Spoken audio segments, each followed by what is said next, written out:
Iran কি সত্যিই এখন পাগলখোরা, সবকিছু উড়িয়ে দিয়ে দেবে? ইরানকে ঘিরে এমন আতঙ্ক বাতাসে ঘুরছে, তারা যে কোনো মুহূর্তে অপ্রত্যাশিত ও ভয়াবহ সিদ্ধান্ত নেবে, এমনটাই মনে করে অনেকেই। কিন্তু বাস্তবতা কি মোটেই এত সরল? পরিস্থিতি দেখে বোঝা যায় এখানেও জটিল এক খেলা চলছে। 12 দিনের সংঘাতে ইরান বিভিন্ন ধরনের রকেট ও ক্ষেপণাস্ত্র ব্যবহার করেছে। প্রথম দিকে ইসরায়েলের প্রতিরক্ষা ব্যবস্থা আর সেই সঙ্গে ইন্টারসেপ্ট সিস্টেম ভালো কাজ করলেও পরে সেটার কার্যকারিতা কিছুটা কমেছে বলে প্রতিবেদন। এটাকে শুধু প্রযুক্তির খেলা বলা যায় না, এটা আত্মবিশ্বাসের লড়াই।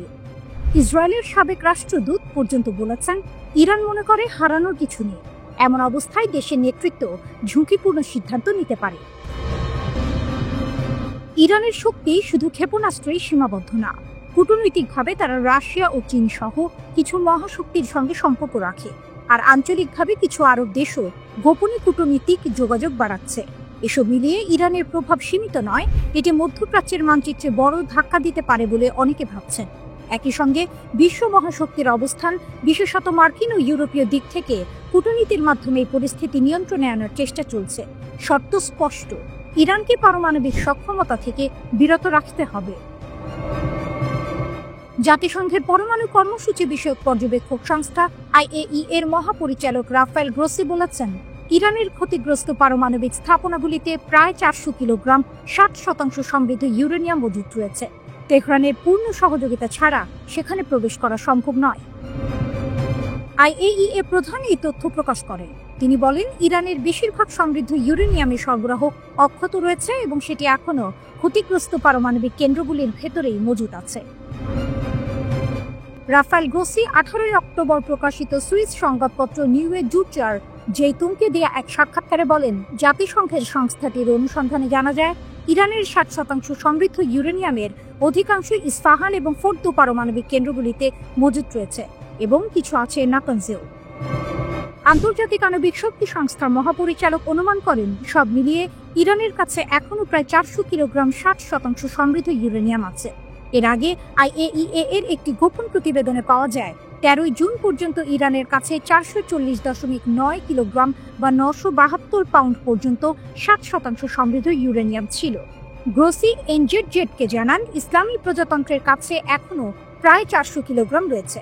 এতে মনে হয় IAEA এর মূল্যায়ন অনুযায়ী দেশটির মজুদ সমৃদ্ধ ইউরেনিয়ামের বেশিরভাগই যুদ্ধে ক্ষতিগ্রস্ত হয়নি। ইরানের বেশিরভাগ সমৃদ্ধ ইউরেনিয়াম এখনও দেশটির ক্ষতিগ্রস্ত পারমাণবিক কেন্দ্রগুলির ভেতরেই রয়েছে।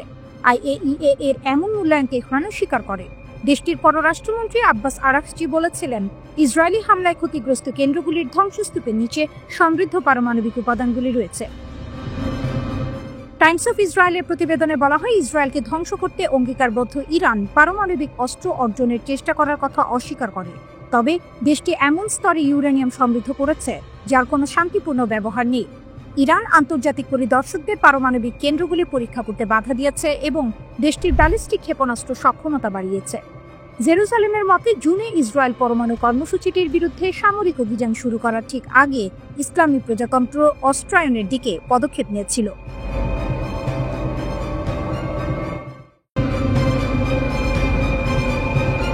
ইরান মারাত্মক কাদের এবং এমাদ ক্ষেপণাস্ত্র উন্মোচন করেছে, কারণ IDF গাজার যুদ্ধবিরতি ভেঙে দিয়েছে।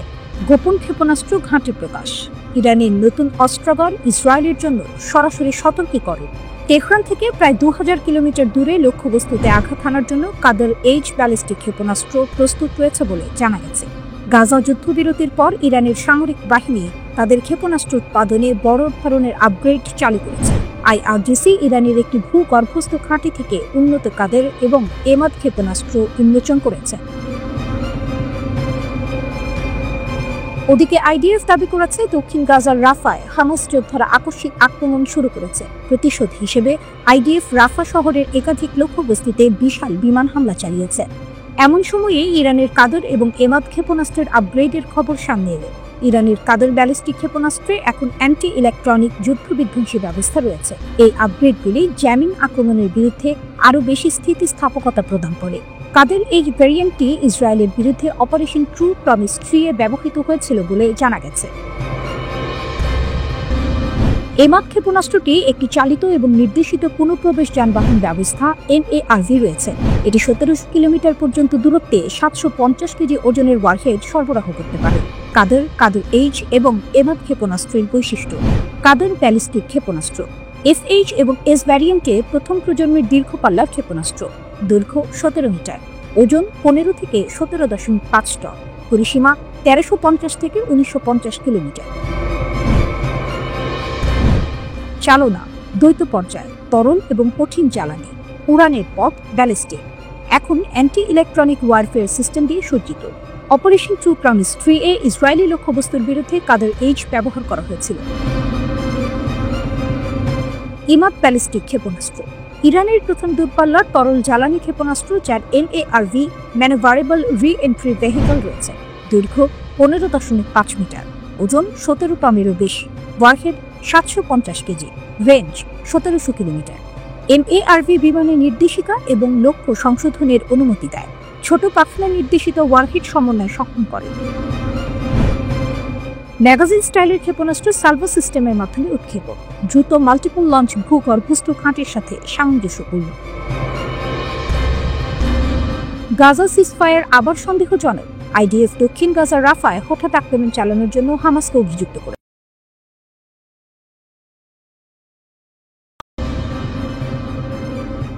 পারস্যের নতুন সূর্য। ইরানের গ্যাসফিল্ড কি যুক্তরাষ্ট্রের ঘুম কাড়বে? মধ্যপ্রাচ্যের ভূ রাজনৈতিক মানচিত্র পরিবর্তনের পথে তেহরান। পারস্য উপসাগরের উপকূলে বাতাসে ভারী ধুলো। দূরে তেলের কূপে আগুনের লাল আভা ঝলক দিচ্ছে, কিন্তু চারপাশে নীরবতা। এই নীরবতার মধ্যে ইরানি প্রকৌশলীরা বিশাল মরুভূমির নিচে আবিষ্কার করেছেন এমন এক সম্পদ যা মধ্যপ্রাচ্যের ভূ রাজনৈতিক ভারসাম্য 1 দশকের জন্য বদলে দিতে পারে। এটি সেই মুহূর্ত যখন বিশ্ব রাজনীতির মানচিত্র আরেকবার নতুন করে আঁকা শুরু হলো। বিবিসি এক প্রতিবেদনে লিখেছে, ইরানের দক্ষিণাঞ্চলের এই নতুন গ্যাস ক্ষেত্র আবিষ্কার কোনো সাধারণ ঘটনা নয়, এটা এক ভূ রাজনৈতিক কৌশল। নিষেধাজ্ঞা পেরিয়ে ইরান এখন আর শুধু একটি তেলের দেশ নয়, এটা প্রযুক্তির, বিজ্ঞানের এবং কৌশলের দেশ। নেতানিয়াহুর 3 হুমকি এবং ইরানের শক্তি। কয়েক বছর আগে ইসরায়েলের প্রধানমন্ত্রী বেনিয়ামিন নেতানিয়াহুকে প্রশ্ন করা হয়েছিল, ইসরায়েলের জন্য সবচেয়ে বড় হুমকি কি? তিনি দ্বিধা না করেই উত্তর দিয়েছিলেন, প্রথম হুমকি ইরান, দ্বিতীয় হুমকি ইরান, তৃতীয় হুমকিও ইরান। তখন এই কথাকে রাজনৈতিক নাটক মনে হলেও আজ তা এক নিষ্ঠুর বাস্তবতার প্রতিধ্বনি। কারণ যুক্তরাষ্ট্র ও পশ্চিমা শক্তি যখন চেয়েছিল অর্থনীতি চেপে ধরে ইরানকে হাঁটু গেড়ে বসাতে, তখন ঘটেছে উল্টোটা। ইরান নিষেধাজ্ঞার নিচে গড়ে তুলেছে এক আত্মনির্ভরশীল সামরিক ও প্রযুক্তিগত সাম্রাজ্য। পশ্চিমা শক্তি যে তালা দিয়ে ইরানকে বন্দী করতে চেয়েছিল, তার চাবি এখন ইরানের হাতে। ইরানের দক্ষিণাঞ্চলে পারস্য উপসাগরের উপকূল থেকে কিছু কিলোমিটার দূরে আবিষ্কৃত হয়েছে গ্যাস ফিল্ড। এতে মজুত রয়েছে প্রায় 10 ট্রিলিয়ন ঘনফুট গ্যাস এবং প্রায় 200 মিলিয়ন ব্যারেল তেল। এটি বাংলাদেশের বার্ষিক গ্যাস ব্যবহারের প্রায় 7 গুণ। ইরানের তেলমন্ত্রী বলেছেন, এটি শুধু জ্বালানি নয়, এটি সার্বভৌমত্বের শক্তি। আন্তর্জাতিক অর্থনীতিবিদরা বলছেন, এই আবিষ্কার ইরানের অর্থনীতিতে $1 ট্রিলিয়ন যোগ করতে পারে। ইরান এখন শুধু জ্বালানির রপ্তানিকারক নয়, বরং মধ্যপ্রাচ্যের ক্ষমতার কেন্দ্রবিন্দু হতে চলেছে, যা সরাসরি সৌদি আরব, কুয়েত ও কাতারের আধিপত্যে আঘাত হানছে। নিষেধাজ্ঞাকে অস্ত্র বানানো। গল্প এখানেই শেষ নয়। যুক্তরাষ্ট্রের কঠোর নিষেধাজ্ঞার পরেও ইরান যেভাবে তাদের রপ্তানি চালিয়ে যাচ্ছে, তা এক প্রকার গুপ্তযুদ্ধের কৌশল। ব্লুমবার্গের রিপোর্ট অনুযায়ী ইরান তাদের তেল চীনে পাঠাচ্ছে এবং বিনিময়ে কোনো ডলার না নিয়ে নিচ্ছে আধা তৈরি গাড়ি। সেই গাড়িগুলো ইরানে মেড ইন ইরান ট্যাগ লাগিয়ে বাজারে ছাড়া হচ্ছে। মার্কিন ভূ রাজনীতি বিশ্লেষকরা বলছেন, নিষেধাজ্ঞা এখন আর ইরানকে থামাতে পারে না, বরং এটি যুক্তরাষ্ট্রের দুর্বলতাকেই প্রকাশ করেছে। মধ্যপ্রাচ্য বিশেষজ্ঞ করিম সাদিক মন্তব্য করেছেন, ইরান এখন নিষেধাজ্ঞাকে অস্ত্র হিসেবে ব্যবহার করছে, যা পশ্চিমা দেশগুলো আগে কল্পনাও করেনি। তেহরানের এই ক্রমবর্ধমান শক্তিতে ঘুম কেড়ে নিয়েছে ওয়াশিংটন ও তেল আবিবের। ইসরায়েল এখন সরাসরি সামরিক প্রস্তুতিতে নেমেছে।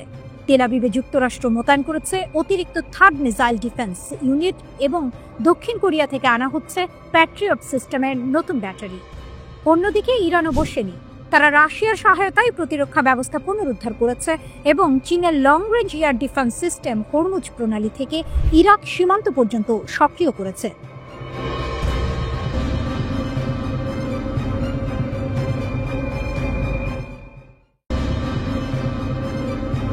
এনপিটির বাঁধন ছেড়ে ইরান কি পারমাণবিক অস্ত্রের পথে? তেহরানের সীমাহীন ক্ষেপণাস্ত্রের ঘোষণা, মনস্তাত্ত্বিক যুদ্ধ নাকি নতুন বৈশ্বিক ভারসাম্যের সূচনা? এই মুহূর্তে সারা বিশ্বকে থামিয়ে দিয়েছে একটি মাত্র প্রশ্ন: ইরান কি এখন এনপিটি চুক্তির বাঁধা ভেঙে পারমাণবিক অস্ত্র তৈরির পথে?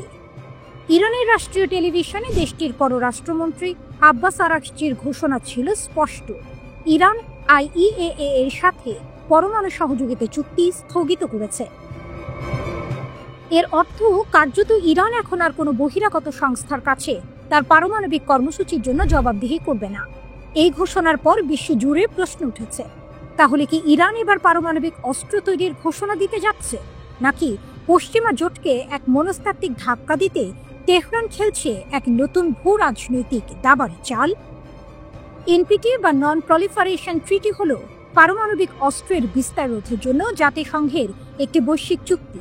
এই চুক্তিতে থাকা দেশগুলো পারমাণবিক অস্ত্র তৈরি না করার প্রতিশ্রুতি দেয়, কিন্তু যখন কোনো দেশ এই চুক্তি স্থগিত করে বা বেরিয়ে আসে, তখন তার মানে হলো সেই দেশ নিজের পারমাণবিক কর্মসূচির ওপর আর কোনো নজরদারি মেনে নেবে না।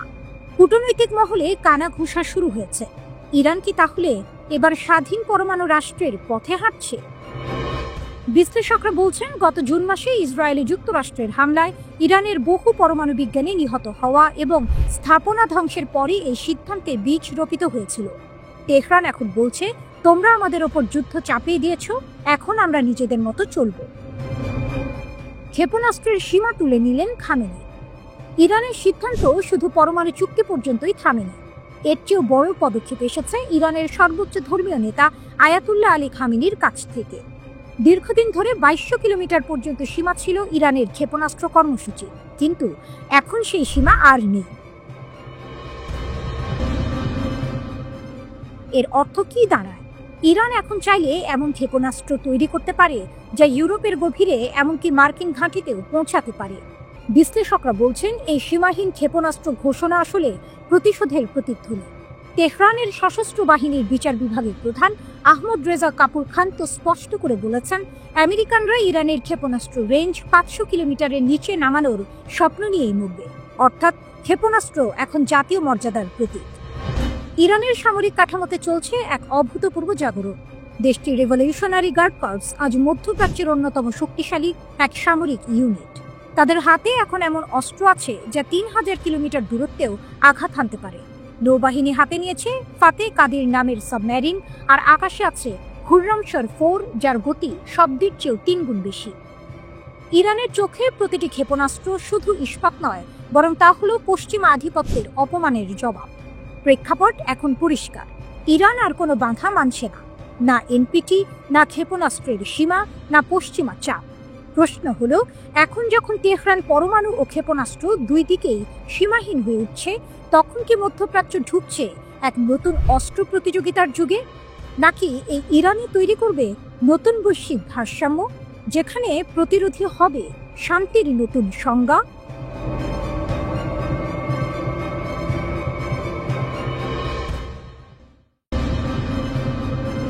ইরানের সামরিক প্রযুক্তি মধ্যপ্রাচ্যের শক্তির নতুন মানচিত্র। কে বলেছিল ইরান শুধু ইতিহাসের দেশ? আজকের ইরান হলো প্রযুক্তির দেশ, এক দেশ যাকে থামানো ক্রমে অসম্ভব হয়ে উঠছে। সামরিক শক্তির নতুন সংজ্ঞা লিখছে তেহরান। আকাশ থেকে সাগর, সাগর থেকে মহাকাশ, প্রতিটি দিকেই ইরান এখন বিশ্ব শক্তিদের চোখে কাঁটা হয়ে উঠেছে। ইরানের সামরিক শক্তির এই উত্থান হঠাৎ নয়। দীর্ঘ নিষেধাজ্ঞা, অর্থনৈতিক অবরোধ এবং আন্তর্জাতিক চাপের মধ্যেও দেশটি নিজস্ব প্রযুক্তিতে গড়ে তুলেছে এমন সব অস্ত্র যা এখন যুক্তরাষ্ট্র ও ইসরায়েলের ঘুম কেড়ে নিচ্ছে। সবচেয়ে আলোচিত প্রযুক্তি হলো সেজ্জিল ব্যালিস্টিক ক্ষেপণাস্ত্র। এটি 2 ধাপ বিশিষ্ট কঠিন জ্বালানির ক্ষেপণাস্ত্র, যার পাল্লা 2500 কিলোমিটার পর্যন্ত। অর্থাৎ ইরানের সীমান্ত থেকে এটি সহজেই পৌঁছে যেতে পারে ইসরায়েল বা সৌদি আরবের সামরিক ঘাঁটিতে। সেজ্জিলের সবচেয়ে বড় শক্তি এর চলমান নকশা, মুহূর্তে স্থান বদলে আঘাত হানতে পারে। এরপর আসে ইরানের স্বপ্নের যুদ্ধ বিমান কাহের F-313। এটি দেশীয়ভাবে তৈরি একক আসনের স্টেলথ জেট। রাডারে ধরা পড়ে না সহজে, নিম্ন উচ্চতায় উঠতে পারে এবং বোমা বা মিসাইল উভয়ই বহন করতে সক্ষম। যদিও পশ্চিমা বিশ্লেষকরা এর বাস্তবতা নিয়ে সন্দেহ প্রকাশ করেছেন, তবুও ইরান বলছে এই বিমান ইতিমধ্যেই উড্ডয়নের জন্য প্রস্তুত। আকাশে শত্রুর হুমকি মোকাবিলায় ইরানের আরেক গর্ব বাভার 373।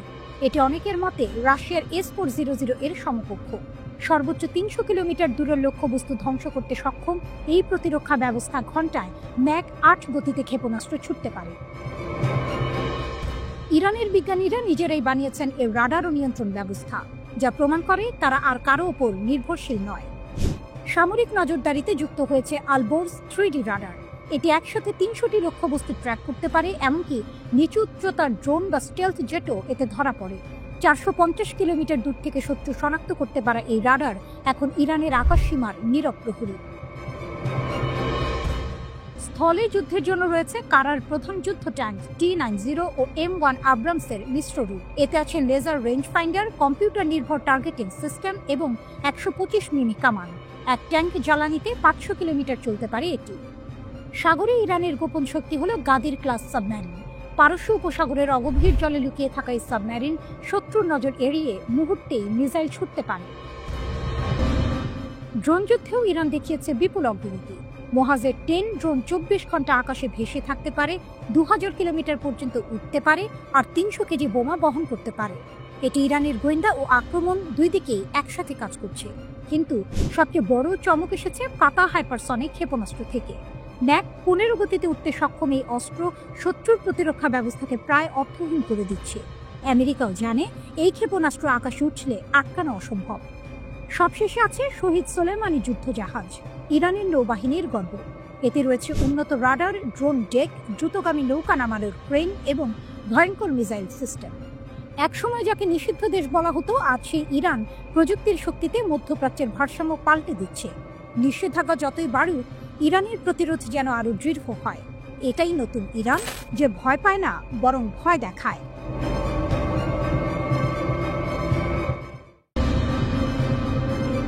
আরব সাগরের নীল জলে কি ছায়াযুদ্ধ শেষ? ইরান চীন জোটের সামনে প্রকাশ্যে পিছু হটছে যুক্তরাষ্ট্র। 2025 সাল। আরব সাগরের গভীর নীল জলরাশি ভেদ করে ভেসে চলেছে এক দানবাকৃতি তেলবাহী জাহাজ ইয়াং ওয়াং-5। জাহাজটির মাথায় উঠছে ইরানের দৃপ্ত পতাকা, কিন্তু এবারের দৃশ্যপট ভিন্ন। 3 দশক পর এই জাহাজে সক্রিয় হয়েছে automatic identification system AIS।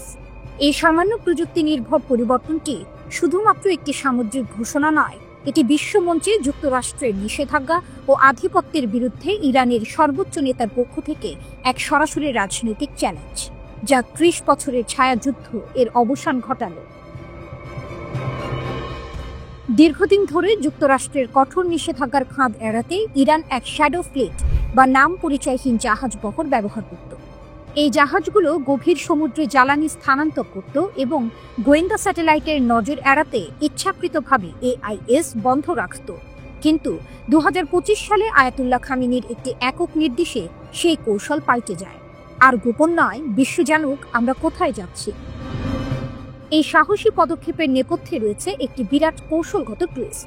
Iran এখন একা নয়, তার পাশে প্রকাশ্যে এসে দাঁড়িয়েছে বিশ্বের দ্বিতীয় বৃহত্তম শক্তি চীন। বেজিং শুধু আশ্বাস দেয়নি, বরং এক সামরিক ছাতা তৈরি করেছে। চীনা বিশ্লেষকদের কথায় ইরানের তেলবাহী জাহাজে আঘাত হানার অর্থ হবে সরাসরি চীনের জ্বালানি নিরাপত্তায় আঘাত, যা সহ্য করা হবে না। ভারত মহাসাগর ও আরব সাগরের উপকূলে চীন ইতোমধ্যে ডেস্ট্রয়ার, যুদ্ধ জাহাজ ও সাবমেরিন মোতায়েন করে দিয়েছে। ইরানের জাহাজগুলো এখন শুধু তাদের নিজেদের পতাকা বহন করছে না, তারা চলছে চীনের সামরিক রক্ষা কবচের নিচে। ইরানের শক্তি ও যুক্তরাষ্ট্রের দ্বিধা। এই মুহূর্তে ইরান বছরে প্রায় $43 বিলিয়ন জ্বালানি তেল রপ্তানি করে, যার প্রায় 90% গন্তব্য চীন। কিন্তু এই লেনদেন শুধু অর্থের নয়, এটি একটি কৌশলগত বিনিময়ের চুক্তি। তেলের বিনিময়ে ইরান পাচ্ছে চীনের উন্নত ক্ষেপণাস্ত্র প্রযুক্তি, অত্যাধুনিক রাডার সিস্টেম এবং সাইবার নজরদারির সরঞ্জাম। সিনোপ্যাকের মতো চীনা সংস্থা ইরানের শোধনাগারে বিনিয়োগ করে এর অর্থনীতিকে আরও মজবুত করেছে।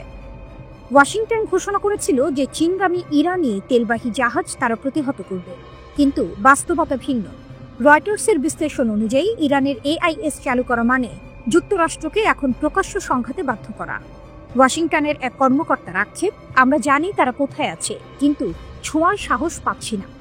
প্রথম কয়েক সপ্তাহেই দেখা যাচ্ছে ইরানের জাহাজগুলো কোনো বাধা ছাড়াই দক্ষিণ চীন সাগর পর্যন্ত পৌঁছে গেছে।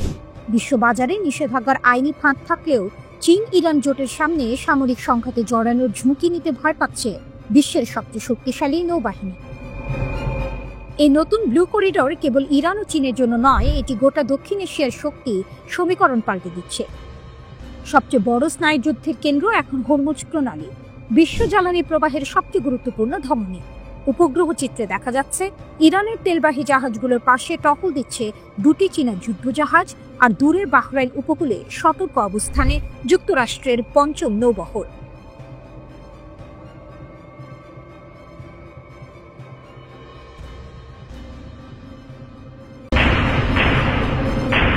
ইসরায়েলি দখলের বিরুদ্ধে আরব বিশ্বের অগ্নিশক, নেতৃত্বে সৌদি আরব।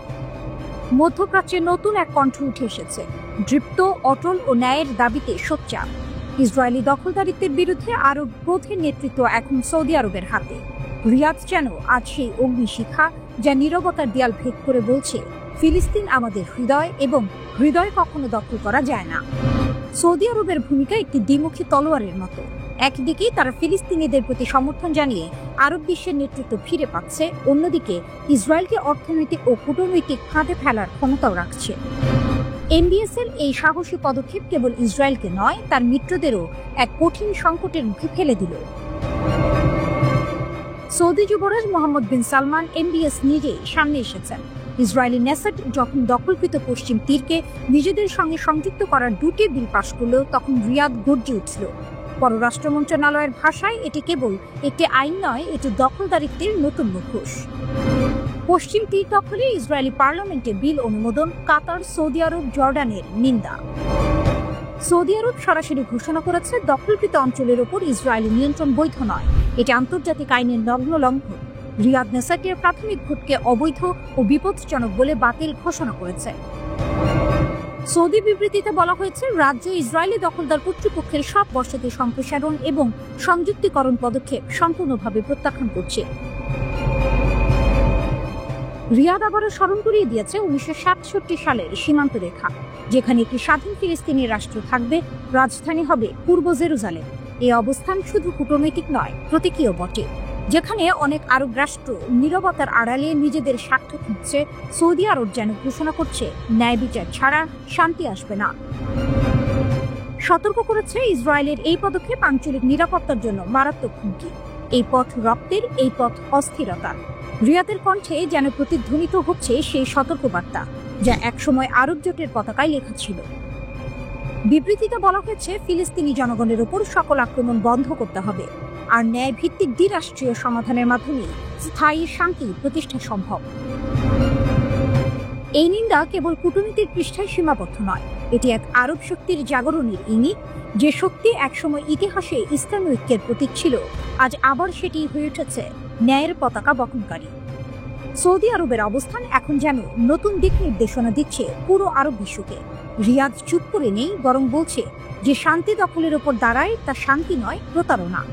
রিয়াদ যেন এক ভিন্ন পথ বেছে নিয়েছে, সমঝোতার নয়, প্রতিবাদের। এবং সেই প্রতিবাদের ভাষা এখন সমগ্র আরব দুনিয়ায় প্রতিধ্বনিত হচ্ছে। যখন ফিলিস্তিনের মাটিতে আগুন, তখন সৌদি আরব যেন বলছে, আমরা নীরব থাকব না। ন্যায়ের সূর্য পশ্চিম তীরের আকাশেও উঠবে। আর এই ঘোষণায় এক ঝলক দেখা যাচ্ছে সেই পুরনো আরব শক্তির, যে শক্তি দমন নয়, প্রতিরোধে বিশ্বাস করে, যে শক্তি এখন আবার ফিলিস্তিনের পক্ষে দাঁড়াতে প্রস্তুত।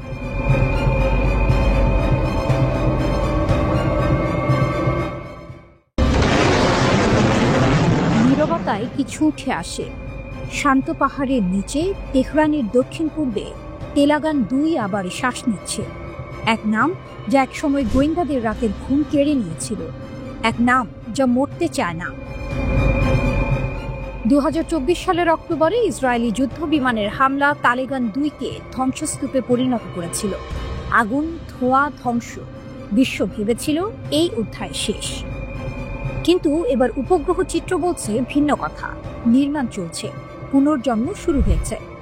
বিজ্ঞান ও আন্তর্জাতিক সুরক্ষা ইনস্টিটিউট নিশ্চিত করেছে তালেবান 2 পুনর্নির্মিত হচ্ছে প্রাচীন সামরিক কমপ্লেক্সে, যেখানে গোপনীয়তার আবরণ সবসময় ছায়া ফেলে।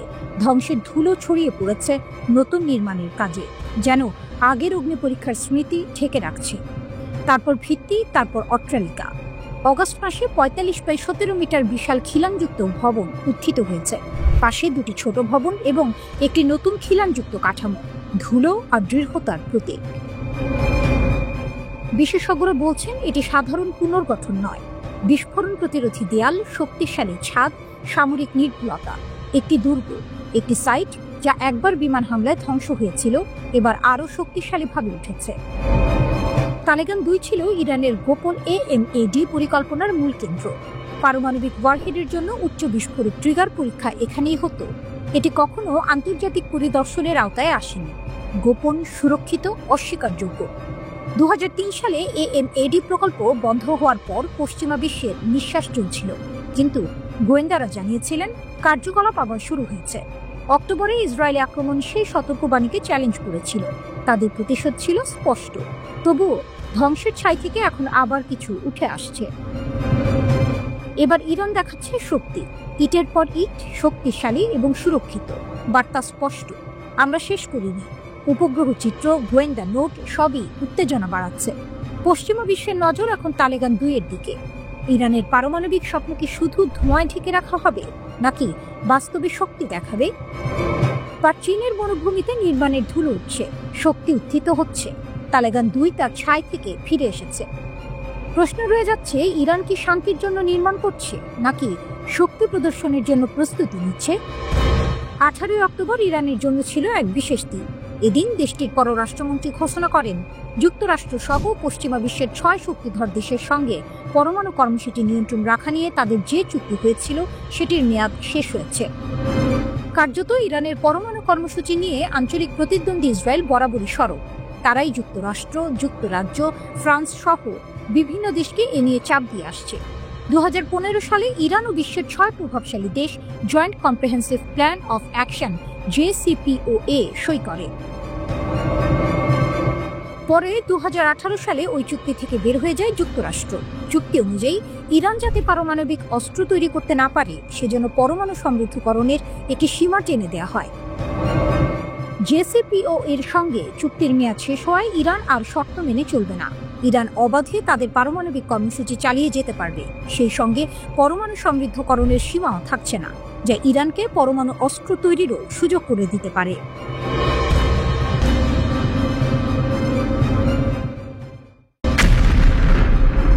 গাজার নিয়ন্ত্রণ নিচ্ছে হামাস। বিশ্বাসঘাতক নিধন অভিযান, বিশ্ব শক্তির নীরবতা ও ট্রাম্পের ধমক। গাজা, ফিলিস্তিন।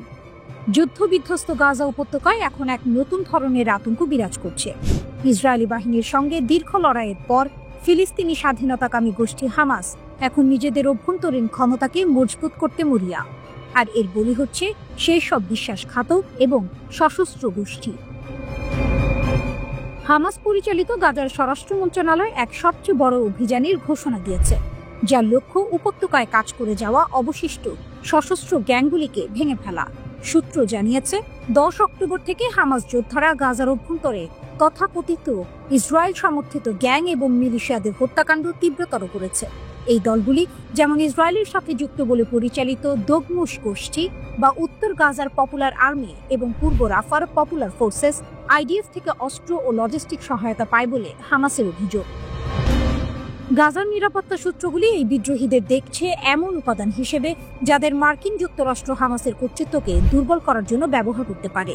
হামাসের মতে এই সহযোগী গ্যাং সদস্যরা অপহরণ, হত্যা, নাশকতা এবং ইসরায়েলি বাহিনীর জন্য সশস্ত্র আবরণ সরবরাহের মতো কাজে জড়িত। হামাসের এই বিশ্বাসঘাতকদের হত্যা অভিযান যুদ্ধবিধ্বস্ত ছিটমহল জুড়ে পূর্ণ নিয়ন্ত্রণ ও স্থিতিশীলতা পুনরুদ্ধারের জন্য এক কঠোর পদক্ষেপ। হামাসের এই অভ্যন্তরীণ শুদ্ধি অভিযান যখন তুঙ্গে, তখন আন্তর্জাতিক রাজনীতিতে এক অপ্রত্যাশিত মোড় দেখা দিয়েছে। হামাস কেবল ইসরায়েল নয়, আরব বিশ্বের কিছু অংশ এবং এমনকি মার্কিন যুক্তরাষ্ট্রকেও সরাসরি চ্যালেঞ্জ জানাচ্ছে। তারা যেন একাই নিজেদের নিয়ন্তা হওয়ার শপথ নিয়েছে। এই পরিস্থিতিতে মার্কিন প্রেসিডেন্ট ডোনাল্ড ট্রাম্পের মন্তব্য নতুন করে উত্তেজনা সৃষ্টি করেছে। যদিও তিনি প্রাথমিকভাবে হামাসের গ্যাং দমনের পদক্ষেপকে খুব খারাপ লোক নির্মূলের কাজ বলে সম্মতি জানিয়েছিলেন, চুক্তি ভঙ্গ এবং নিরীহ মানুষ হত্যার অভিযোগ উঠলে তার সুর পাল্টায়। ট্রাম্প এক কথোপকথনে হামাসকে তীব্র ভাষায় হুমকি দেন, স্পষ্টতই ইঙ্গিত দেন যে মার্কিন বাহিনী সরাসরি না গেলেও খুব কাছের মানুষ আছে যারা ভেতরে যাবে, তবে আমাদের তত্ত্বাবধানে।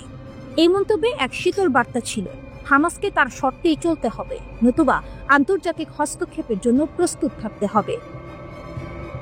হামাসের শক্তি, টানেলের গভীরে গোপন ফিসফিসানি। এই রক্তক্ষয়ী সংঘাতের মধ্যেও হামাসের শক্তি নিয়ে প্রশ্ন জাগে। একটি ছোট উপত্যকায় এত আন্তর্জাতিক চাপ, ইসরায়েলের সামরিক অভিযান এবং অভ্যন্তরীণ বিদ্রোহের মধ্যেও তারা কিভাবে এত শক্তিশালী অবস্থান ধরে রেখেছে?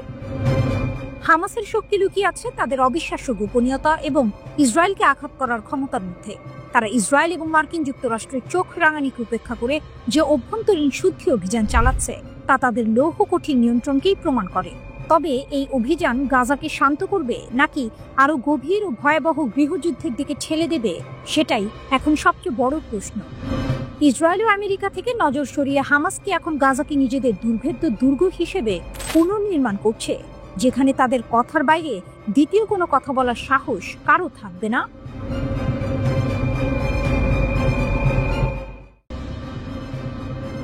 রাফাল বনাম জেট-এনসি, আকাশের সিংহাসনে কার রাজত্ব? ফ্রান্সের গর্জন নাকি চীনের ঝড়? আকাশ, যেখানে গতি মানেই বেঁচে থাকা আর ভুল মানেই ধ্বংস, সেই নীল শূন্যে এখন আলোচনার কেন্দ্রবিন্দু দুটি যুদ্ধ বিমান, ফ্রান্সের রাফাল আর চীনের জেট-এনসি। দেখতে ভিন্ন, প্রযুক্তিতে আলাদা, কিন্তু প্রশ্ন একটাই, যুদ্ধে কে হবে রাজা? রাফাল হলো এক বহুমুখী যুদ্ধ বিমান যা তৈরি করেছে ফ্রান্সের দাসো এভিয়েশন। এই বিমানের গতি ঘন্টায় প্রায় 2200 কিলোমিটার, আর এটি পারমাণবিক অস্ত্র বহন করতে সক্ষম। অর্থাৎ রাফাল কেবল আকাশযুদ্ধের অস্ত্র নয়, এটি এক উড়ন্ত শক্তির প্রতীক, এক মহাশক্তিধর যুদ্ধযন্ত্র। অন্যদিকে জেট-এনসি হলো চীনের আধুনিক ফাইটার জেট, যা সজ্জিত শক্তিশালী নিক্স রাডার এবং AESA বা অ্যাক্টিভ ইলেকট্রনিক্যালি স্ক্যান্ড অ্যারে প্রযুক্তি দিয়ে। এটি চীনের সামরিক প্রযুক্তির নতুন দিগন্ত খুলে দিয়েছে। তবে বিশেষজ্ঞদের মতে রাফালের সেন্সর প্রযুক্তি এবং ইলেকট্রনিক ওয়ারফেয়ার সিস্টেম একে করেছে আরও নির্ভরযোগ্য ও মারাত্মক। গত মে মাসে ভারত ও পাকিস্তানের মধ্যে সংঘাতের সময় রাফাল যুদ্ধ বিমান নিয়ে আলোচনা হয়েছিল ব্যাপকভাবে। পাকিস্তানের দাবি ছিল তারা চীনের তৈরি জেট ইঞ্জিন চালিত যুদ্ধ বিমান দিয়ে ভারতের একটি রাফাল ভূপাতিত করেছে, তবে ভারত সেই দাবি অস্বীকার করেছিল। এখন আবার আলোচনা এসেছে জেট-এনসি যুদ্ধ বিমান, তবে এবার বাংলাদেশের প্রেক্ষাপটে। কারণ এ মাসের শুরুর দিকে কয়েকটি সংবাদ মাধ্যমে খবর প্রকাশ হয়েছে যে বাংলাদেশ চীন থেকে প্রায় $2 বিলিয়ন ব্যয়ে 20টি জেট-এনসি যুদ্ধ বিমান কিনতে যাচ্ছে। এই জেট-এনসি আসলে জেট-এনসি বি মডেলের রপ্তানিযোগ্য সংস্করণ, যা বিদেশি ক্রেতাদের জন্য চীন তৈরি করেছে। এরপর স্বাভাবিকভাবেই দুই ধরনের যুদ্ধ বিমানের পার্থক্য নিয়ে কৌতূহল তৈরি হয়েছে অনেকের মনে। প্রশ্নটা এখন একটাই, রাফাল আর জেট-এনসি দুইয়ের মধ্যে পার্থক্য আসলে কোন কোন জায়গায়? ফ্রান্সের দাসো এভিয়েশনের তৈরি রাফাল যুদ্ধ বিমান যেন আকাশের সর্বগামী যোদ্ধা। ঘন্টায় গতি 2200 কিলোমিটার, আক্রমণ চালাতে পারে শত্রুর মাটিতেই, আকাশে, এমনকি সমুদ্রেও। আর সবচেয়ে ভয়ঙ্কর দিক, এটি বহন করতে পারে পারমাণবিক অস্ত্র। অন্যদিকে চীনের তৈরি জেট-এনসি হলো এক আধুনিক, স্মার্ট ও দ্রুত প্রতিদ্বন্দ্বী, যা রয়েছে শক্তিশালী AESA রাডার আর উন্নত এভিওনিক্স সিস্টেম। কিন্তু পার্থক্য সেখানেই শেষ নয়। রাফাল চলে দুটি ইঞ্জিনে, মানে এক ইঞ্জিনে আঘাত লাগলেও আরেকটি তাকে বাঁচিয়ে আনতে পারে। বিপরীতে জেট-এনসি হলো একক ইঞ্জিনের যুদ্ধ বিমান, দাম কম কিন্তু ঝুঁকি বেশি। যুদ্ধক্ষেত্রে একবার ইঞ্জিনের সমস্যা হলে পাইলটের জীবন বাজি। ওজন আর বহন ক্ষমতার দিক থেকেও রাফাল এগিয়ে। এর সর্বোচ্চ টেক অফ ওজন 24.5 টন, যেখানে জেট-এনসির সীমা প্রায় 19 টন। এর মানে রাফাল নিতে পারে বেশি জ্বালানি, উঠতে পারে অনেক দূরে, আর বহন করতে পারে আরো ভারী অস্ত্র ভাণ্ডার। দূরপাল্লার যুদ্ধে কে এগিয়ে? রাফালকে ধরা হয় লং রেঞ্জ যোদ্ধা, যে শত্রুকে অনেক দূর থেকেই ধ্বংস করতে পারে, আর জেট-এনসি কার্যকর মিড রেঞ্জ লড়াই। তবে জেট-এনসির হাতে আছে ভয়ঙ্কর অস্ত্র, PL-15 মিসাইল, যা চোখে দেখা যায় না এমন লক্ষ্যেও আঘাত হানতে পারে। এই মিসাইল নিজেই রাডার চালিয়ে লক্ষ্য খুঁজে নেয়, তাই রাফালের মতো প্রতিপক্ষকেও ভোগাতে পারে অনেক দূর থেকে। তবে ফরাসি রাফালকে আলাদা করেছে এর ইলেকট্রনিক ওয়ারফেয়ার সিস্টেম স্পেকট্রা।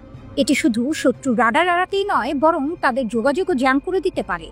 বিশ্লেষকরা বলেন, রাফালের স্পেকট্রা সিস্টেম বিশ্বের অন্যতম উন্নত যুদ্ধ প্রযুক্তি। রাফালে রয়েছে 14টি হার্ড পয়েন্ট, যেখানে ট্যাঙ্ক, মিসাইল, ক্রুজ অস্ত্র সব একসাথে বহনযোগ্য। জেটেন্সি যদিও প্রযুক্তিতে এগিয়ে আসছে, তবুও যুদ্ধক্ষেত্রের অভিজ্ঞতায় পিছিয়ে।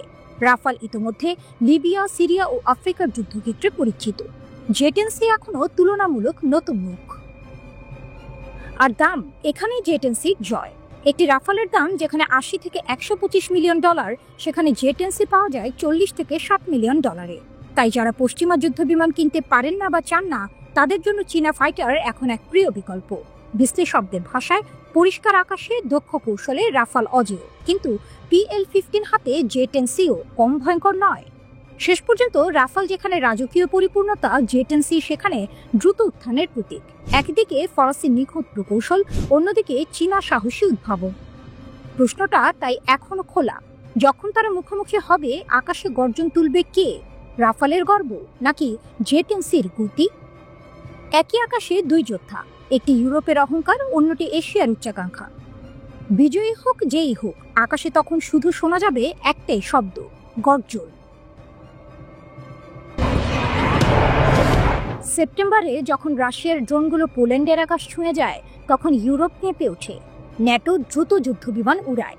তারা ছড়ে A9 সাইড উইন্ডার ক্ষেপণাস্ত্র। প্রতিটির দাম $4 লাখ বেশি। আর যে ড্রোনগুলো তারা ভূপাতিত করে, সেগুলোর দাম ক্ষেপণাস্ত্রের তুলনায় শতভাগেরও কম। এ যেন কোটি টাকায় কয়েন মারার খেলা। এস্তোনিয়াতেও ঘটল একই কাহিনী। রুশ বিমান আকাশে ঢুকতেই ইতালির F-35 আর তুরস্কের AWACS জেগে উঠল। প্রতি ঘন্টার উড়ান যোগ করল হাজার হাজার ডলার খরচের হিসাব। রুশ ড্রোনগুলো সস্তা, ভীষণ সস্তা। আর এখানেই ইউরোপের দুর্বলতা নগ্ন হয়ে বেরিয়ে পড়ে। ব্যয়বহুল প্রতিরক্ষা তুচ্ছ আক্রমণের সামনে ভঙ্গুর হয়ে পড়ছে। এ কারণেই ইউরোপের নীতি নির্ধারকরা ভাবছেন এক নতুন দেয়াল, দ্য ড্রোন ওয়াল। ইউরোপীয় ইউনিয়নের প্রধান Ursula von der Leyen 10 September তার ভাষণে এই ধারণা দেন। তিনি বলেছিলেন, ফিনল্যান্ড থেকে রোমানিয়া পর্যন্ত এক নতুন প্রতিরক্ষা রেখা, ড্রোন বিরোধী এক বিশাল ঢাল। এই দেয়াল কংক্রিটের নয়, এটি তৈরি হবে রাডার, জ্যামার আর প্রতিরোধী অস্ত্রে। একবার চালু হলে এটি শনাক্ত করতে পারবে শত্রুর ড্রোনকে আর ধ্বংস করতে পারবে এমন দামে যে খরচ ন্যাটোর বর্তমান নীতির তুলনায় অতি সামান্য। কারণ ইউরোপ এখন বুঝেছে, $1000 ড্রোনকে ধ্বংস করতে লাখো ডলারের ক্ষেপণাস্ত্র ছোড়া মানে নিজের কফিনে পেরেক ঠোকার মতোই নির্বুদ্ধিতা। শীতল যুদ্ধের সময় ইউরোপের আকাশে ছিল ভিন্ন হুমকি। রাডার চেইন, ইন্টারসেপ্টর স্কোয়াড্রন, পারমাণবিক প্রতিরক্ষা সবই সাজানো ছিল মানুষের চালানো বোমারু বিমানের জন্য। ব্যয়বহুল অস্ত্রের বিপরীতে ব্যয়বহুল প্রতিরক্ষা, ভারসাম্যপূর্ণ খেলা। কিন্তু আজ যুদ্ধ বদলে গেছে। আজ শত্রু আসে ঝাঁকে ঝাঁকে ছোট ড্রোন হয়ে, ধীরে চলে, নিচে উড়ে, অথচ মারাত্মক। এগুলো বানানো সহজ, দাম কম আর ক্ষতির পরও সহজে প্রতিস্থাপনযোগ্য। ইউক্রেনের যুদ্ধ সেই সত্যটাই উন্মোচন করেছে। ড্রোন এখন যুদ্ধক্ষেত্রের হৃৎপিণ্ড। এক ড্রোন উড়িয়ে দিতে পারে $মিলিয়ন ট্যাঙ্ক, থামিয়ে দিতে পারে রসদ, ধ্বংস করতে পারে বিদ্যুৎ কেন্দ্র, এমনকি শহর। ন্যাটো এখন বুঝছে, পুরনো সোভিয়েত বিরোধী প্রতিরক্ষা আর চলে না। নতুন হুমকি এসেছে, আটটা মোকাবিলার জন্য দরকার নতুন কৌশল। সেপ্টেম্বর 2025, রাশিয়ার আকাশ লঙ্ঘন নিয়ে ন্যাটোর ঘুম হারাম। পোল্যান্ডের সীমানা পেরোয় 2 ডজন শাহেদ ধরনের ড্রোন। কিছু গুলি করে নামানো যায়, অনেকগুলো হারিয়ে যায় অদৃশ্যের মতো। কিছুদিন পর এস্তোনিয়ার আকাশে প্রবেশ করে 3টি রুশ MiG-31 যুদ্ধ বিমান। 12 মিনিট ওরা উড়ে বেড়ায়। তারপরেই ইতালির F-35 উঠে পড়ে তাড়া দিতে। তারপর তুরস্ক পাঠায় AWACS নজরদারি বিমান। আকাশ জুড়ে ছড়িয়ে পড়ে তীব্র সতর্কতা। ডেনমার্কেও দেখা যায় ড্রোন উঠতে। বিমানবন্দর বন্ধ, সামরিক ঘাঁটি লকডাউন। কোপেনহেগেন আর অস্লোয় বন্ধ প্রধান এয়ারপোর্ট। মাসের শেষে আবারও দেখা যায় রুশ বিমানগুলো বাল্টিক আকাশ ঘেঁষে উঠছে। ন্যাটো বাধ্য হয় একের পর এক ইন্টারসেপ্টর করতে। কিন্তু এই ঘটনাগুলো হঠাৎ নয়, এগুলো পরিকল্পিত। মস্কো চায় ইউরোপের ঐক্য ভাঙতে, ন্যাটোর প্রতিক্রিয়া মাপতে। কত দ্রুত তারা উঠে দাঁড়ায়, কোন অস্ত্র ব্যবহার করে, কত সময় লাগে, সব তথ্য সংগ্রহ করে রাশিয়া। একটি এস্তোনিয়া ঘটনার উদাহরণই যথেষ্ট। ন্যাটো প্রতিক্রিয়া জানাতে নেয় 12 মিনিট। এই 12 মিনিটে খরচ হয় বিপুল অর্থ। F-35 এর প্রতি ঘন্টার খরচ $40,000 আর AWACS এর 66,000। বিমানবন্দর বন্ধে যোগ হয় আরো কোটি টাকার ক্ষতি। রাশিয়া জানে এই ফাঁকফোকর, জানে এই অর্থনৈতিক দুর্বলতা। ইউরোপও জানে। তাই তারা বলছে, সময় এসেছে নতুন দেয়ালের, সময় এসেছে ড্রোন ওয়ালের। এই দেয়াল দেশটি কেমন হবে, কবে তৈরি হবে, কে অর্থ দেবে, সবই এখনো অনিশ্চিত। হয়তো একাধিক স্তরে সাজানো সেন্সর, রাডার, লেজার, জ্যামার, প্রতিরোধী ড্রোন, এক বিশাল নেটওয়ার্ক যা সমন্বিতভাবে শত্রু ড্রোন শনাক্ত ও ধ্বংস করবে সীমান্ত ছাড়িয়ে আসার আগে। ইউক্রেন, মলদোভাকেও এই প্রকল্পে যুক্ত করা হতে পারে। বিশ্বজুড়ে এখনই চলছে ড্রোন বিরোধী প্রযুক্তির দৌড়। ইউক্রেন ব্যবহার করছে শব্দ সংবেদনশীল সেন্সর। আমেরিকার ব্লু হোলোকাস্ট লেজার মাত্র $3 এক ড্রোন গলিয়ে দিতে পারে। ইউরোপ চায় এসব অভিজ্ঞতা কাজে লাগাতে, কিন্তু 4000 কিলোমিটার দীর্ঘ সীমান্তে এমন নেটওয়ার্ক গড়া সহজ নয়। ইউরোপীয় প্রতিরক্ষা কমিশনার আন্দ্রিয়াস কুবিলিও বলেছেন, প্রাথমিক শনাক্তকরণ ব্যবস্থা আমরা 1 বছরে দাঁড় করাতে পারবো, কিন্তু পূর্ণাঙ্গ প্রতিরক্ষা জাল বানাতে সময় লাগবে অনেক। সবচেয়ে বড় প্রশ্ন অর্থ। কে দেবে এই বিশাল ব্যয়? নতুন তহবিল, পুরনো প্রতিরক্ষা বাজেট থেকে কাটছাট, নাকি সদস্য দেশগুলোর যৌথ অনুদান? কেউ নিশ্চিত নয়। তবে একটা জিনিস নিশ্চিত, ইউরোপের প্রতিরক্ষা শিল্পে শুরু হবে সোনার যুগ। রাডার, লেজার, জ্যামার, ড্রোন সবকিছুরই চাহিদা আকাশ ছোঁয়া। Britain, France, Germany, Italy, Spain, Sweden হবে এই প্রকল্পের মেরুদণ্ড, কিন্তু বাইরে থেকে আসবে খেলোয়াড়, আমেরিকা, দক্ষিণ কোরিয়া, ইসরায়েল, তুরস্ক। তবু সবচেয়ে কঠিন কাজ হবে ঐক্য। ডজন ডজন দেশের প্রতিরক্ষা ব্যবস্থা একত্র করা সহজ নয়।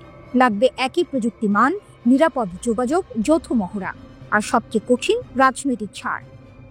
ইউরোপকে কিছুটা সার্বভৌমত্ব ছেড়ে দিতে হবে ব্রাসেলসের হাতে, যদি তারা চায় ড্রোন বল সত্যিকার অর্থে কাজ করুক। তবে হয়তো এবার ভয়ই এক করবে ইউরোপকে, কারণ ইতিহাস বলছে মস্কোর ভয় ব্রাসেলসের আহ্বানের চেয়েও বেশি শক্তিশালী। ইউরোপ আজ আকাশের দিকে তাকিয়ে আছে, ড্রোনের ভন ভন শব্দে তার ভবিষ্যৎ লিখছে এক নতুন যুদ্ধের ভাষায়। গাজায় নতুন বিস্ফোরণ, হামাসের শক্তি কি আদৌ কমেছে? একটা মুহূর্ত, একটা বিস্ফোরণ, আর তাতেই কেঁপে উঠল গাজার দক্ষিণাঞ্চল। ইসরায়েলি সেনাদের লক্ষ্য করে পাতা হয়েছিল মৃত্যু ফাঁদ, আহত 2, আতঙ্কিত বহু। প্রশ্নটা থেকেই যায়, হামাস কি এখনো আগের মতোই শক্তিশালী? গাজার খান ইউনিসে যখন ইসরায়েলি সেনারা ক্লিয়ারেন্স অপারেশন চালাচ্ছিল, ঠিক তখনই ঘটে বিস্ফোরণটি। শক্তিশালী একটি ইম্প্রোভাইজড এক্সপ্লোসিভ ডিভাইস বা আইইডি আঘাত হানে সেনাদের বহরে। আহত হন 2 ইসরায়েলি সেনা। তারা এখন হাসপাতালে, বেঁচে ফিরেছেন ভাগ্যক্রমে। তবে ঘটনা বুঝিয়ে দিল গাজা এখনো ভয়ঙ্কর, আর হামাস এখনো নিঃশেষ হয়নি।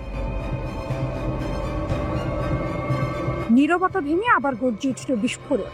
ইসরায়েলি প্রতিরক্ষা বাহিনী আইডিএফ জানিয়েছে তারা আশেপাশে কোনো সশস্ত্র হামাস যোদ্ধাকে দেখতে পায়নি। তাহলে বিস্ফোরকটি কবে বসানো হয়েছিল, কে বসালো? এসব প্রশ্ন এখন ঘুরছে সেনা গোয়েন্দা বিভাগের মাথায়। তবে আইডিএফ হামলার জবাবে গাজায় তাৎক্ষণিক হুমকি হিসেবে চিহ্নিত একাধিক স্থাপনায় বিমান হামলা চালিয়েছে। বলা হচ্ছে এগুলোর সঙ্গে সরাসরি হামাসের যোগ রয়েছে। আগের হামলায় 2 ইসরায়েলি নিহত হয়েছিল। হামাস এসেছিল টানেল ভেদ করে। এই ঘটনা তার আগের সপ্তাহের ঘটনারই প্রতিধ্বনি। তখন হামাসের যোদ্ধারা একটি গোপন টানেল ব্যবহার করে এসে ইসরায়েলি সেনাদের উপর রকেট হামলা চালায়। মারা যান মেজর ইয়ানিফ তুলা ও স্টাফ সার্জেন্ট ইটা ইয়াভেতস। এই হামলার পর ইসরায়েল ভয়াবহ প্রতিশোধ নেয়। গাজা জুড়ে চালানো হয় ব্যাপক বিমান হামলা। ধ্বংস করা হয় একাধিক টানেল নেটওয়ার্ক, যেগুলোতে পূর্বে আটক রাখা বন্দীদের লুকিয়ে রাখা হয়েছিল বলে দাবি আইডিএফ-এর। হামাসের বার্তা পরিষ্কার, আমরা এখনো আছি। হামাসের এই আক্রমণগত কৌশল প্রমাণ করে তারা এখনো গোপন টানেল, আইইডি ও হঠাৎ হানা দিয়ে ইসরায়েলি বাহিনীকে চমকে দিতে সক্ষম। আন্তর্জাতিক চাপ ও অবরোধ সত্ত্বেও তাদের অস্ত্র ভান্ডার পুরোপুরি শেষ হয়ে যায়নি। বিশ্লেষকরা বলছেন এই বিস্ফোরণ কেবল শারীরিক ক্ষতি নয়, মানসিক যুদ্ধের কৌশলও। এটি ইসরায়েলি সেনাদের মধ্যে আতঙ্ক ছড়ায়। কখন কোথা থেকে আঘাত আসবে কেউ জানে না। দূতাবাসের সতর্কবার্তা, হোয়াইট হাউস কড়া বার্তা দিলেও হামাসকে। গাজা পরিস্থিতি নিয়ে ইসরায়েল সফরে যুক্তরাষ্ট্রের ভাইস প্রেসিডেন্ট জেডি ভ্যান্স। তিনি বলেছেন যদি হামাস শান্তির পথে না আসে তবে তাদের সম্পূর্ণভাবে নিশ্চিহ্ন করে দেয়া হবে। তিনি আরো জানান এখনো অনেক বন্দী ধ্বংসস্তূপের নিচে আটকে আছেন। কেউ কেউ কোথায় আছে সেটাই জানা যাচ্ছে না। শান্তি আনার পথটা কঠিন, সময় সাপেক্ষ, তবে যুক্তরাষ্ট্র আশা ছাড়ছে না। গাজা এখন বারুদের ডিব্বা, হামাসের ছায়া এখনো ঘন। যদিও আন্তর্জাতিক মহল চেষ্টা করছে যুদ্ধ থামাতে, তবে গাজার বিস্ফোরণ বার্তা দিচ্ছে শান্তি এখনো অনেক দূর। হামাস হয়তো আঘাতের পর পালিয়ে যাচ্ছে, কিন্তু তারা এখনো আছে ছায়ার মতো, নিঃশব্দে, প্রস্তুত আরেক বিস্ফোরণের জন্য। তেল আবিবের বুকে মোসাদের গোপন আস্তানা ফাঁস। ইরানের গুপ্তচরদের বিস্ময়কর অভিযানে স্তব্ধ ইসরায়েল। তেল আবিবের রোদে যখন দিনটা ছিল একেবারে স্বাভাবিক, তখন হঠাৎই এক ঝলক খবর কাঁপিয়ে দিল গোটা ইসরায়েল। ইরানের গোয়েন্দা সংস্থা দাবি করেছে তারা উন্মোচন করেছে মোসাদের গোপন লিস্ট, সেই রহস্যময় আস্তানা যেখানে থেকে চালানো হতো তথ্যযুদ্ধ, ষড়যন্ত্র আর প্রচারণা। ইসরায়েলি নিরাপত্তা বৃত্তে যেন বজ্রপাতের মতো পড়ল এই সংবাদ। ইরানের রাষ্ট্রীয় গণমাধ্যম জানিয়েছে তেহরানের বিশেষ গোয়েন্দারা তেল আবিবের ভেতরে মোসাদের কথিত সহযোগীদের অবস্থান প্রকাশ করেছেন। অভিযানের মূল লক্ষ্য ছিল লন্ডন ভিত্তিক ইরান ইন্টারন্যাশনাল চ্যানেলের সঙ্গে যুক্ত ব্যক্তিরা, যাদের ইরান দীর্ঘদিন ধরে তথ্যযুদ্ধের সৈনিক হিসেবে বিবেচনা করে আসছে। রাষ্ট্রীয় টেলিভিশনে প্রচারিত ভিডিওতে দেখা যায় বেশ কয়েকজন সাংবাদিক, বিশ্লেষক ও সম্প্রচারকের ছবি, বাড়ির ঠিকানা ও চলাফেরার পথ। তাদের মধ্যে ছিলেন বাবুক এশাঘি, যাকে ট্র্যাক করা হয়েছে তেল আবিবের দক্ষিণের হোলনের দেগানিয়া স্ট্রিটে, যেখানে চ্যানেলের একটি মূল ঘাঁটি বলে দাবি করেছে ইরানি গোয়েন্দারা। আরেক নাম মীর জাভেদ আনভার, যিনি নিয়মিতভাবে ইরান ইন্টারন্যাশনালের অতিথি হিসেবে উপস্থিত হন। প্রতিবেদনে বলা হয়েছে তিনি তেল আবিবেই বসবাস করতেন। আরও চমকপ্রদ তথ্য উঠে এসেছে। তালিকায় রয়েছে মেনাশে আমির, 1979 সাল থেকে ইসরায়েলে বসবাসকারী ইরানি বংশোদ্ভূত এক ব্রডকাস্টার। ইরানি মিডিয়া তাকে বর্ণনা করেছে স্বঘোষিত জায়ানবাদী, যাকে নাকি মোসাদ বহু বছর আগে নিয়োগ করেছিল। শুধু তাই নয়, ইরানি প্রতিবেদন উঠে এসেছে ইসরায়েলি সামরিক মুখপাত্র কামাল পেনাসিরের নামও। তাকে নজরদারিতে রাখা হয়েছে বলে জানিয়েছে ইরানের রাষ্ট্রীয় সংবাদ মাধ্যম। প্রেস টিভির এক প্রতিবেদনে দাবি করা হয়েছে মোসাদ প্রায়ই বিদেশি মিডিয়া নেটওয়ার্ক ব্যবহার করে ইরানের বিরুদ্ধে প্রচারণা চালায়। ইরানের পক্ষ থেকে অভিযোগ, ইরান ইন্টারন্যাশনাল আসলে কোনো সংবাদ মাধ্যম নয়, বরং ইহুদিবাদী শাসনের মুখপাত্র, যারা গাজা যুদ্ধের সময় ইসরায়েলি বয়ান ছড়িয়ে দিয়েছে এবং তেহরানের অভ্যন্তরে অস্থিরতা উস্কে দিয়েছে। তেহরান জানিয়েছে এই প্রকাশ কেবল নাম ফাঁস নয়, এটি এক গোয়েন্দা প্রতিশোধের বার্তা, যা প্রমাণ করে ইরানের প্রযুক্তিগত ও মানব গোয়েন্দা ক্ষমতা কত গভীরে পৌঁছে গেছে। বিশ্লেষকরা বলছেন ইরানের এই পদক্ষেপ নিছক তথ্যযুদ্ধ নয়, বরং এটি ইসরায়েলের অভ্যন্তরের নিরাপত্তার প্রাচীর ভেঙে ফেলার এক মনস্তাত্ত্বিক আঘাত। যে দেশে গোয়েন্দা সংস্থা মোসাদকে পৃথিবীর অন্যতম শক্তিশালী ধরা হয়, সেই তেল আবিবেই এখন আতঙ্ক। কে কার জন্য কাজ করছে, কে কাকে নজর রাখছে। ইরানের রাষ্ট্রত্ব প্রেস টিভি তাদের প্রতিবেদনে বলেছে তেল আবিবের গভীর রাষ্ট্র এখন উন্মুক্ত, মুখোশ ছিঁড়ে গেছে। আর এই ঘোষণার পর থেকেই ইসরায়েলি প্রশাসন ও গণমাধ্যমে এক নিঃশব্দ বিশৃঙ্খলা। কেউ মুখ খুলছে না, কেউ ব্যাখ্যা দিচ্ছে না। তেহরান এখন ঘোষণা দিচ্ছে তথ্যযুদ্ধের ময়দানে ইরানি বিজয়ী। একটি গোপন ফাইল খুলে দিয়ে তারা যেন বলছে যেখানেই শত্রু লুকাবে সেখানে পৌঁছে যাবে ইরানের চোখ। এই ঘটনায় এখন নতুন করে উত্তেজনা ছড়িয়েছে মধ্যপ্রাচ্যে। ইসরায়েলের কূটনৈতিক বৃত্তে আলোচনার কেন্দ্রে একটাই প্রশ্ন, যদি ইরান তেল আবিবের ভেতরে ঢুকে মোসাদের ছায়া ধরতে পারে, তাহলে আর কি বাকি রইল? রহস্য, আতঙ্ক আর শক্তির এক অনিবার্য বার্তা রেখে গেল এই অভিযান। তেহরান যেন প্রমাণ করল যুদ্ধ শুধু রণাঙ্গনে নয়, তথ্যের দুনিয়াতেও জয় করা যায়।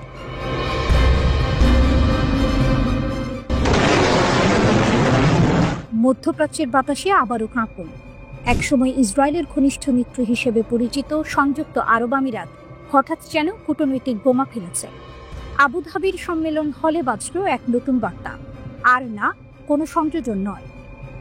ইসরায়েলি প্রধানমন্ত্রী বেনিয়ামিন নেতানিয়াহুর উদ্দেশ্যে এই সতর্ক বার্তা দিয়েছেন আমিরাতের রাষ্ট্রপতির উপদেষ্টা আনোয়ার গারগাশ।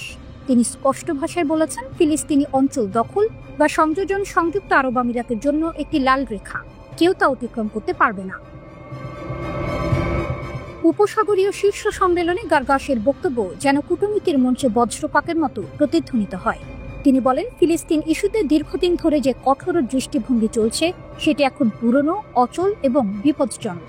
সর্বাধিকবাদ বা উগ্র অবস্থান দুই পক্ষকেই ব্যর্থ করেছে। এখন দরকার বাস্তবসম্মত সমাধান। তার বক্তব্যে একদিকে ইসরায়েলকে সতর্কবার্তা, অন্যদিকে ফিলিস্তিনি নেতৃত্বকেও পরোক্ষ বার্তা। উভয় পক্ষকেই তাদের আঁকড়ে ধরা অবস্থান থেকে সরে আসতে হবে। সরাসরি সংঘাতের পথে হেঁটে কেউ কিছু পায়নি। এই মন্তব্য যেন এক বৈপ্লবিক সুর তোলে আরব বিশ্বের রাজনৈতিক অঙ্গনে। কারণ সংযুক্ত আরব আমিরাত সেই দেশ যারা 2020 সালে আব্রাহাম চুক্তির মাধ্যমে ইসরায়েলের সঙ্গে সম্পর্ক স্বাভাবিক করেছিল। আর আজ সেই একই আমিরাত বলছে স্বাভাবিকীকরণ মানে অন্ধ সমর্থন নয়। গারগাশ আরও বলেন, আমরা ফিলিস্তিনি অঞ্চলে যে কোনো সংযোজনের বিরুদ্ধে কঠোর, ইসরায়েলের সঙ্গে সম্পর্ক আমাদেরকে প্রভাব খাটানোর সুযোগ দিয়েছে, আমরা তা ব্যবহার করব। তার এই মন্তব্যে আন্তর্জাতিক মহলে নতুন প্রশ্ন উঠেছে, তবে কি আব্রাহাম চুক্তির মজবুত বন্ধন ফাটল ধরছে? গার্গাস বলেন, গাজায় এখন মানবিক পরিস্থিতি ভয়াবহ, আমাদের আরো কিছু করতে হবে। আমরা মানবিক সাহায্য বাড়াচ্ছি, এমনকি গাজায় সরাসরি মানুষ পাঠানোর বিষয়েও আলোচনা চলছে। এই ঘোষণায় যেন মানবতার এক নতুন প্রতিধ্বনি শোনা গেল। যুদ্ধের ধোঁয়া ও ধ্বংসের ভেতর থেকে এক আরব কণ্ঠ বলছে, আমরা নীরব দর্শক নই।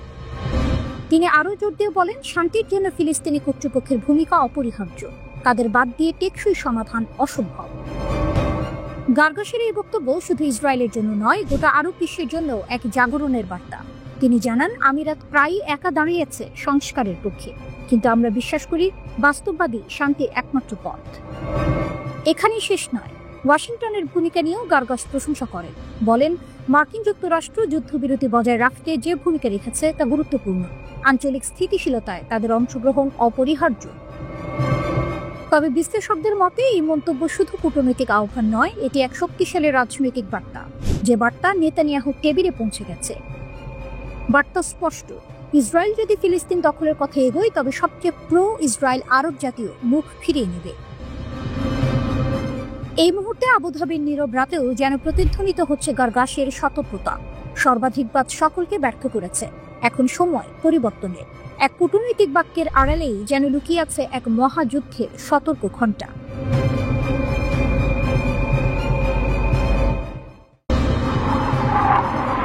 তেহরানের আকাশে যেন আবার আগুনের গন্ধ, ধুলো আর বারুদের মাঝে ভেসে উঠেছে এক ঘোষণার প্রতিধ্বনি, যদি তারা আবার আক্রমণ করে, আমরা নরক খুলে দিব।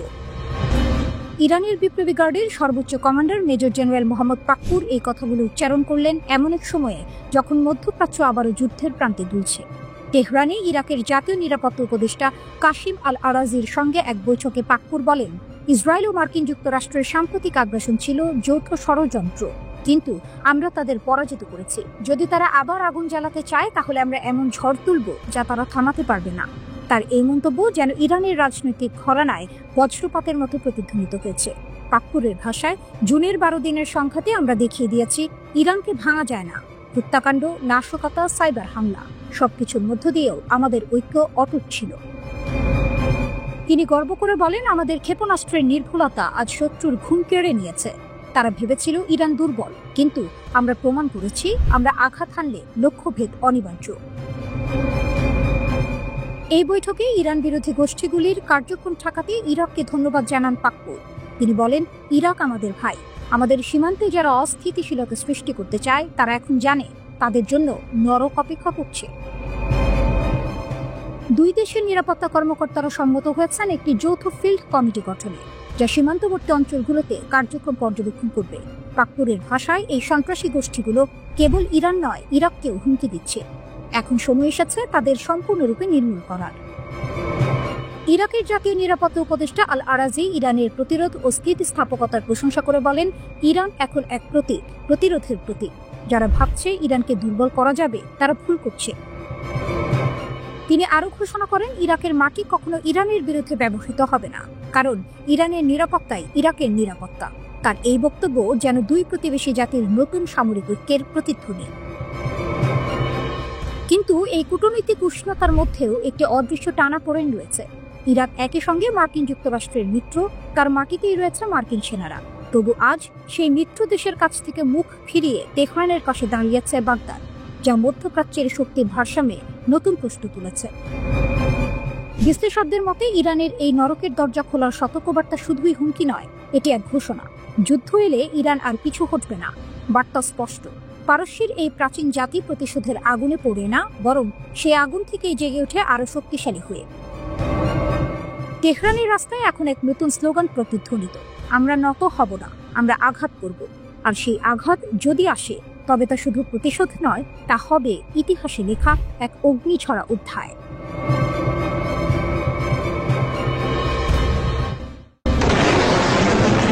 গাজা যুদ্ধের 2 বছর পরেও হামাসের অদম্য শক্তি। 2 বছরের অব্যাহত সংঘাতের পরও গাজার আকাশে একটি নামকরা সংকেত, হামাস এখনো শক্তিশালী। ইসরায়েলের সেনাবাহিনী দাবি করেছে 22,000 যোদ্ধা নিহত হলেও হামাসের হাতে এখনো প্রায় 20,000 অভিজ্ঞ যোদ্ধা আছে। 7 অক্টোবর 2023। হামলার আগে হামাসের শক্তি ছিল প্রায় 30,000 যোদ্ধা, 5টি ব্রিগেডে ভাগ করা। আইডিএফ এর তথ্যানুযায়ী হামাসের বাহিনী 24টি ব্যাটালিয়ন এবং প্রায় 140টি ছোট কোম্পানি নিয়ে গঠিত ছিল। এটি শুধু সংখ্যা নয়, এটি হলো পরিকল্পনা, সংগঠন এবং যুদ্ধ প্রস্তুতির এক জটিল কাঠামো। ইসরায়েল দাবি করেছে যে গাজা যুদ্ধের সময় তারা 22,000 জনেরও বেশি হামাস যোদ্ধাকে হত্যা করেছে। তবুও ক্ষয়ক্ষতি সত্ত্বেও হামাস নতুন সদস্য নিয়োগ করেছে। যদিও আইডিএফ তাদের দুর্বল প্রশিক্ষিত বলে বর্ণনা করেছে, বাস্তবতা হচ্ছে এই নতুন যোদ্ধারা আগের চেয়ে আরও ফুরফুরে এবং প্রস্তুত। গত বছর ইসরায়েলি সেনারা স্পষ্ট করে বলেছিল যে হামাস এখন একটি গেরিলা গোষ্ঠী, প্রচলিত সামরিক বাহিনী নয়। এরা আক্রমণ করে, চাপে রাখে এবং অপ্রত্যাশিত সময়ে আঘাত হানতে সক্ষম। হামাসের শক্তি শুধু মানুষে সীমাবদ্ধ নয়, তাদের কাছে শত শত রকেট আছে, যার মধ্যে অনেকগুলি মধ্য ইসরায়েলের গভীরে আঘাত করতে সক্ষম। এছাড়াও হামাস হাজার হাজার ছোট অস্ত্র ধরে রেখেছে। এই অস্ত্র ও রকেট হামাসকে তৈরি করেছে এক অনন্য স্থিতিশীল প্রতিরক্ষা কাঠামো। আইডিএফ দাবি করেছে যে তারা হামাসের প্রায় 25% টানেল নেটওয়ার্ক ধ্বংস করেছে, যা মূলত হামলা ও অস্ত্র সরবরাহের জন্য ব্যবহৃত হতো। কিন্তু অনেক টানেল এখনো অক্ষত, এমনকি যেখানে ইসরায়েলি সেনারা প্রবেশ করেনি। এই টানেলগুলো হামাসকে দেয় দ্রুত গতিতে যে কোনো স্থানে উপস্থিত হওয়ার ক্ষমতা। 9 অক্টোবরের যুদ্ধবিরতি পরেও হামাস আক্রমণ চালিয়েছে। দক্ষিণ গাজায় সীমান্তের একটি টানেল থেকে আরপিজি ছোড়া হয় এবং একটি ইসরায়েলি যান ধ্বংস হয়। নিহত হন মেজর ইয়ানিফ গুলা এবং স্টাফ সার্জেন্ট ইতাই ইয়াতেভ। ইসরায়েলি প্রতিক্রিয়া ছিল ক্ষেপণাস্ত্র এবং বিমান হামলা। গাজায় হামাসের অবকাঠামো লক্ষ্য করে আইডিএফ ধ্বংস করেছে একটি বড় টানেল নেটওয়ার্ক, যেখানে ধারণা করা হয় প্রাক্তন জিম্মিরা রাখা ছিল। যুদ্ধবিরতি সত্ত্বেও গাজার আকাশ এখন উত্তেজনায় ভরা। হামাস নিহত হওয়া যোদ্ধার সংখ্যাকে মাপছে না। শক্তি, ধৈর্য এবং স্ট্র্যাটেজিক টানেলের কারণে তারা এখনও অঞ্চলে এক অদম্য শক্তি হিসেবে উপস্থিত। গাজা যুদ্ধ প্রমাণ করেছে সংখ্যার কমে যাওয়া মানেই শক্তির অবসান নয়। যুদ্ধক্ষেত্রে হামাস এখন নতুনভাবে জেগে উঠেছে। এই প্রতিবেদনে স্পষ্ট হয় যে গাজায় যুদ্ধ শুধুই অস্ত্রের লড়াই নয়, এটি এক মানসিক, কৌশলগত এবং টানেল যুদ্ধের মিশ্রণ, যেখানে হামাস এখনো অস্পষ্ট, শক্তিশালী এবং ভয়ঙ্কর। যুদ্ধের ঊর্ধ্বে গাজার প্রশাসনিক ও আইন শৃঙ্খলা ব্যবস্থা ভেঙে চুরমার হয়ে গেছে। হামাস হয়তো সংখ্যায় কমে গেছে, কিন্তু তাদের মনোবল এখনো অটুট। তারা এখন প্রতিদ্বন্দ্বী সশস্ত্র গোষ্ঠীর সঙ্গে সংঘাতে জড়িয়ে পড়েছে। হামাস যদি গাজার ওপর নিয়ন্ত্রণ ধরে রাখতে না পারে, তাহলে পিআইজেকে সম্ভাব্য উত্তরাধিকারী হিসেবে দেখা যায়। ইসরায়েলের দৃষ্টিকোণ থেকে এক ইরান সমর্থিত একটি সশস্ত্র গোষ্ঠীর জায়গায় আরেকটি সশস্ত্র গোষ্ঠীর প্রত্যাবর্তন। গাজার সবচেয়ে গভীর সমস্যা হলো এটি এখন দার্শনিক টমাস হবসের সেই সবার জন্য মুক্ত জায়গায় পরিণত হয়েছে।